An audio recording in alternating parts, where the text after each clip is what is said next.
Antoine Léaumont, bonjour. Bonjour. Un mot d'abord de ce qui se passe au Niger. Est-ce que vous êtes inquiet pour les ressortissants français ? Oui, bien sûr, inquiet pour les ressortissants français et je leur apporte mon soutien. Un coup d'État n'est jamais une chose qui peut se passer tranquillement.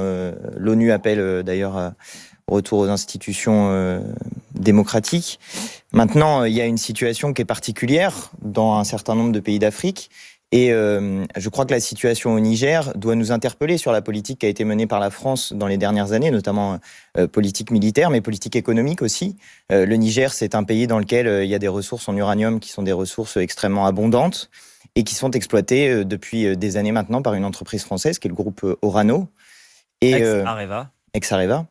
Et je crois que cette situation interpelle, mais elle interpelle dans de nombreux pays d'Afrique. Dans de nombreux pays d'Afrique, il y a des ressources, des matières premières qui sont extrêmement abondantes et qui sont exploitées non pas directement par les populations locales, mais par un certain nombre de groupes étrangers qui font beaucoup d'argent sur ces matières premières. Je crois que cette situation-là n'est plus tolérée, n'est plus supportée en Afrique. Et donc pour vous, la France doit quitter le Niger ? Non, c'est pas ce que je dis. Ce que je dis, c'est qu'il faut mettre en place des relations avec le Niger qui sont des relations d'égal à égal, des relations de coopération, pas des relations qui s'inscrivent dans des relations de domination, comme on a pu le vivre dans le passé. Et je crois que c'est ce que demandent non seulement les habitants du Niger, mais aussi plus largement les peuples des pays d'Afrique. Et sur la sécurité, est-ce que les soldats français ont leur place au Niger et plus globalement au Sahel pour lutter contre le djihadisme ? Ça, ce sont des accords qui ont été passés entre la France et le Niger, entre la France et les autorités qui étaient constituées au Mali précédemment. Donc ça dépend de ce que demandent les populations locales. Si les populations locales demandent une présence militaire française, oui, elle y a sa place. Mais si les populations locales demandent un retrait des troupes militaires françaises, la question à se poser, c'est précisément ce qu'il faut faire sur ce sujet-là et avoir avec ces pays des relations qui sont des relations d'égal à égal, des relations de coopération, pas des relations de domination. Antoine Léaumont, parlons de l'actualité plus proche de nous en France et cette crise qui a secoué la police ces derniers jours avec tous ces policiers, notamment à Marseille, en arrêt maladie ou dans une forme de grève du zèle et pas seulement à Marseille. Est-ce que vous aussi, comme le socialiste Olivier Faure, vous demandez à Gérald Darmanin, le ministre de l'Intérieur, de démissionner ? Et pourquoi ? Oui, bien sûr. Déjà, Gérald Darmanin n'est plus capable de tenir la police. J'avais dit une fois, Gérald Darmanin ne tient plus la police, c'est lui qui est tenu par la police.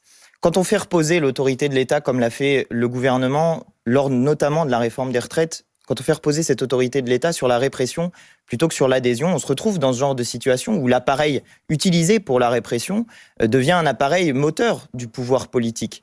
Et ça n'est pas la logique de la police telle que nous la concevons, nous. Nous la concevons plutôt sous l'angle de la Déclaration des droits de l'homme et du citoyen et de son article 12 qui nous dit que la force publique doit être là pour garantir les droits de l'homme et du citoyen. Or, l'utilisation qui a été faite de la police, notamment pendant la réforme des retraites, mais pas seulement, a été une utilisation qui oppose la police et son peuple. Ça n'est pas notre logique. Nous considérons, nous, que la police et le peuple, ça doit être une seule et même chose, une seule et même entité.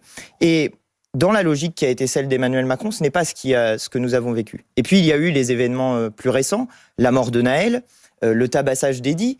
Et je crois que ces images ont beaucoup choqué les Françaises et les Français.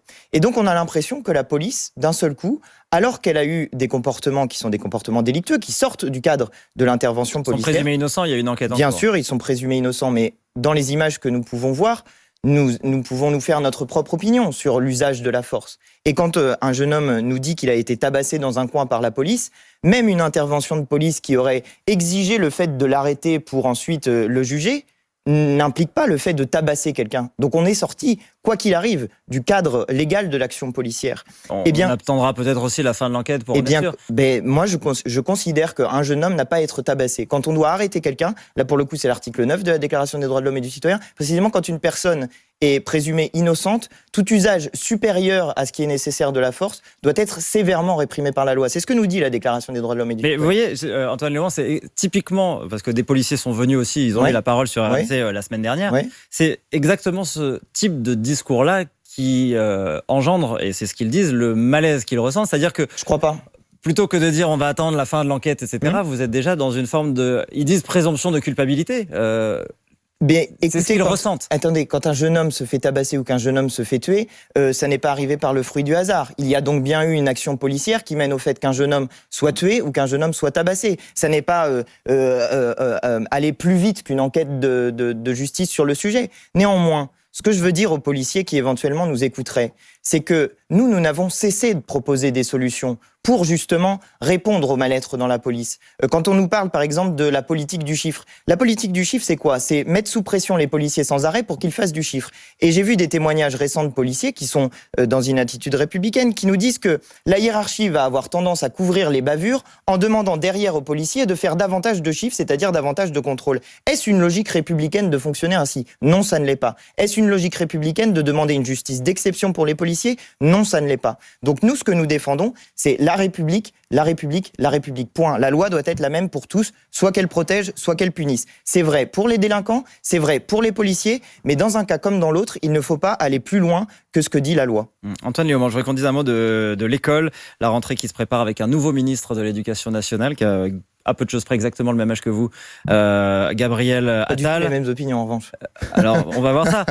Sur le harcèlement scolaire, peut-être que ça, là-dessus, vous pouvez vous rejoindre. Il en fait l'une de ses priorités, notamment sur le thème du cyberharcèlement et des réseaux sociaux. Vous qui connaissez bien les plateformes, puisque vous êtes très engagé sur les réseaux sociaux, que peut-on faire face aux plateformes pour lutter contre le harcèlement? C'est un sujet qui est extrêmement délicat et difficile parce que effectivement une part du harcèlement se fait désormais via les réseaux sociaux.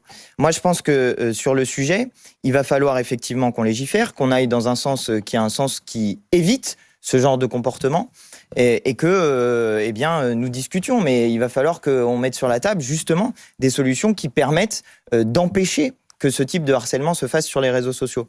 Maintenant, nous allons voir ce que va nous proposer Gabriel Attal. En tout cas, sur ce point-là, c'est un sujet qui, pour le coup, peut rassembler l'Assemblée nationale. Les abayas, pour vous, c'est une tenue religieuse ? Non. D'ailleurs, les musulmans eux-mêmes nous disent que ce n'est pas une tenue religieuse. Alors, j'ai été assez étonné de voir les propos du ministre Gabriel Attal sur le sujet, puisque la loi de 1905 dit que la République ne reconnaît ni ne salarie aucun culte. Alors, il fait très fort, monsieur. Il dit venir en abaya à l'école est un geste religieux visant à tester la résistance de la République. Je vous invite, vous, par exemple, les journalistes, à aller demander à des jeunes femmes de 15 ans qui sont en abaya si elles sont en train de tester, comment dit-il ? La résistance de la République. Elles vont vous regarder avec des grands yeux comme ça, parce que non, ça n'est pas ça que représente l'abaya. L'abaya n'est pas considérée comme une tenue religieuse. Et donc, encore une fois, on est en train de mettre une pièce dans la machine. Et ça n'est pas utilisé comme tel, comme un signe d'appartenance au moins à une identité, à une communauté. À une identité quoi? Religieuse? À une identité culturelle? À quoi exactement? C'est ça la question à laquelle il faut répondre. Moi, j'ai l'impression qu'encore une fois, on est en train de pointer du doigt des jeunes femmes pour la religion supposée qu'elles auraient et pour remettre une pièce dans la machine de la détestation contre les musulmans. Ça commence à bien faire. Les besoins de l'école, c'est des moyens supplémentaires pour dédoubler les classes, pour augmenter les professeurs. Ça, c'est des questions urgentes pour l'école. Et si on a envie d'avoir une école vraiment républicaine, eh bien, il faut que ça soit une école qui, sur tous les territoires de la République, offre les mêmes conditions d'éducation à tous les enfants. Ça n'est pas le cas, et ça n'est notamment pas le cas dans les villes de ma circonscription, où vous avez des classes qui sont surchargées et où vous avez des problèmes qui sont bien plus importants que ceux de la tenue vestimentaire des jeunes femmes. Merci Antoine Léaumont d'être venu ce matin sur RMC, député insoumis du département de l'Essonne.